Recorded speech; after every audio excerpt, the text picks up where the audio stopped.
मोदी और योगी को बदनाम करने का बड़ा खेल, जान जोखिम में डालकर लोग बर्तनों और गैलन में ले जा रहे डीजल और पेट्रोल। समाजवादी पार्टी के नेताओं के यहाँ स्टॉक हो रहे थे पेट्रोल और डीजल, कहीं 3000 लीटर तो कहीं रखा गया था 1000 लीटर छिपाकर। रामपुर में जमीन के नीचे बना रखा था बड़ा टैंकर, तो यूपी से गुजरात तक प्रेशर कुकर में भरकर लोग ले जा रहे थे तेल। सरकार की अपील का भी क्यों नहीं हो रहा असर। उत्तर प्रदेश और पूरे देश में एक ऐसी गंदी साजिश चल रही है जिसका मकसद सिर्फ मोदी और योगी सरकार को बदनाम करना है।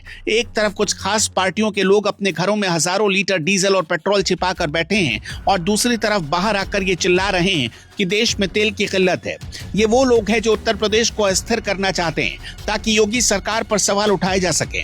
देवरिया में रामानंद यादव के घर से 3600 लीटर डीजल बरामद होना इस बात का सबसे बड़ा सबूत है कि ये जमाखोरी का खेल पैसा कमाने और सरकार को नीचा दिखाने के लिए खेला जा रहा है। अमेठी में भी अकबर हुसैन के घर से 235 लीटर पेट्रोल और 50 लीटर डीजल पकड़ा गया, जो कांग्रेस का कट्टर समर्थक बताया जा रहा है। रामपुर में तो हद ही हो गई, जहां सपा नेता सुरेंद्र सागर के पेट्रोल पंप पर जमीन में टैंक बनाकर 1000 लीटर तेल छिपाया गया था। आज सोशल मीडिया पर ऐसी तस्वीरें वायरल हो रही हैं जिन्हें देखकर हंसी भी आती है और गुस्सा भी आता है। लोग प्रेशर कुकर और बर्तनों में पेट्रोल भरकर ले जा रहे हैं जैसे कल दुनिया खत्म होने वाली हो। गुजरात के सूरत से लेकर उत्तर प्रदेश के देवरिया तक एक डर का माहौल जानबूझकर बनाया जा रहा है। देवरिया के सलेमपुर में जब पेट्रोल पंप ने बर्तन में तेल देने से मना किया तो ये तेजस्वी लोग सीधा जनरेटर उठाकर ही पंप पर पहुंच गए। एक शख्स ने तो पानी के बड़े वाले टैंक में करीब 83,000 रुपए का पेट्रोल भरवा लिया। ये सब एक सोची समझी रणनीति के तहत हो रहा है ताकि पेट्रोल पंपों पर लाइन लगे और विपक्ष को बोलने का मौका मिले कि देखिए मोदी राज में तेल खत्म हो चुका है। लेकिन इन साजिशकर्ताओं को ये समझ लेना चाहिए कि मोदी और योगी सरकार ने ऊर्जा सुरक्षा का ऐसा चक्रव्यूह तैयार किया जिसे कोई तोड़ ही नहीं सकता है। भारत ने पहले ही अपनी जरूरत के लिए 60 दिनों से ज्यादा का तेल भंडार पक्का कर लिया है। हम किसी भी एक देश या रास्ते के मोहताज नहीं हैं। ईरान ने भारत के 4 तेल और गैस टैंकर पहले ही होर्मुज के रास्ते छोड़ दिए थे और अब 2 और टैंकर को रास्ता दे दिया गया है। होर्मुज की लहरों पर जो 18 जहाज फंसे हैं, ईरान ने उन्हें भी पार करने की इजाजत देने के साफ संकेत दिए हैं। भारत का लोहा पूरी दुनिया मान रही है और यही वजह है कि युद्ध के मैदान में भी हमारे जहाजों को रास्ता मिल रहा है। भारत को हर दिन लगभग 56 से 57 लाख बैरल कच्चे तेल की जरूरत होती है और हम इसका 95% हिस्सा विदेशों से मंगवाते हैं। रूस आज हमारा सबसे बड़ा संकट मोचक बनकर खड़ा है। जब पूरी दुनिया रूस पर प्रतिबंध लगा रही थी तब प्रधानमंत्री मोदी ने सिर्फ भारत के हितों को सबसे ऊपर रखा।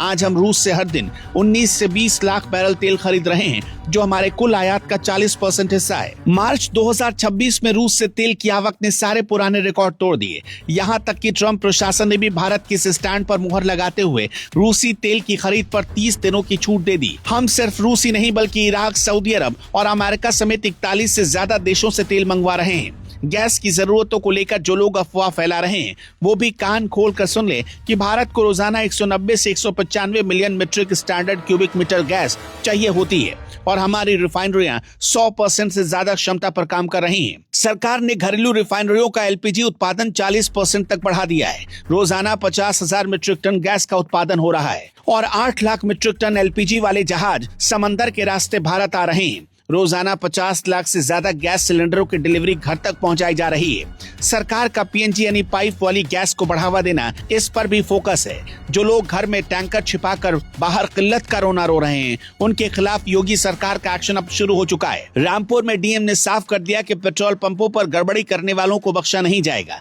ये लोग पूरे प्रदेश को अस्थिर करने की कोशिश कर रहे हैं ताकि योगी जी इसी बहाने बदनाम हो जाए, लेकिन इनकी ये मंशा कभी पूरी नहीं होगी क्योंकि जनता अब इन जमाखोरों की हकीकत जान चुकी है। तेल की कमी नहीं है बल्कि कुछ ऐसे लोग बैठे हैं जिनकी नीयत में खोट है। जो लोग पेट्रोल पंपों पर लाइन लगवा रहे हैं वो दरअसल सरकार के खिलाफ एक फेक नैरेटिव सेट कर रहे हैं। भारत के पास तेल और गैस का इतना बड़ा स्टॉक है कि हमें अगले 2 महीनों तक किसी की तरफ देखने की जरूरत नहीं है। समंदर में फंसे हमारे जहाजों को छुड़ाने के लिए भारत की कूटनीति दिन रात काम कर रही है।